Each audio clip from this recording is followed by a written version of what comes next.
ગુજરાત રાજસ્થાનમાં વાહનચોરી મચાવનાર આંતરરાજ્ય ગેંગનો પર્દાફાશ સાબરકાંઠા એલસીબીએ મુખ્ય સૂત્રધારને ઝડપી 19 ચોરાયેલી બાઇકો સાથે 4.10 લાખનો મુદ્દામાલ કબજે કર્યો। સાબરકાંઠા જિલ્લા પોલીસને વાહનચોરીના ગુનાઓમાં મોટી સફળતા મળી છે।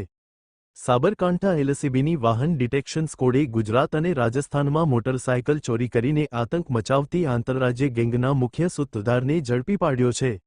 આરોપીની પૂછપરછ દરમિયાન કુલ 19 ચોરાયેલી મોટરસાયકલો કબજે કરવામાં આવી છે, જેની કુલ કિંમત અંદાજે 4.10 લાખ થાય છે।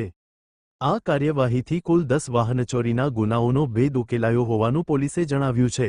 પોલીસના જણાવ્યા મુજબ નાયબ પોલીસ મહાનિરીક્ષક નિરેન્દ્રસિંહ યાદવ તથા સાબરકાંઠા પોલીસ અધિક્ષક ડો પાર્થરાજસિંહ ગોહિલના માર્ગદર્શન હેઠળ એલસીબીના પોલીસ ઇન્સ્પેક્ટર ડી.સી. સાકરિયાની રાહબરીમાં વાહન ડિટેક્શન સ્કોડ પેટ્રોલિંગમાં હતી। તે દરમિયાન મળેલી ચોક્કસ બાતમીના આધારે ખેડબ્રહ્મા નજીક નંબર પ્લેટ વગરની હીરો સ્પ્લેન્ડર મોટરસાયકલ પર ફરી રહેલા એક શંકાસ્પદ યુવકને ઝડપી લેવામાં આવ્યો હતો। અહેવાલ જતીન પરમાર।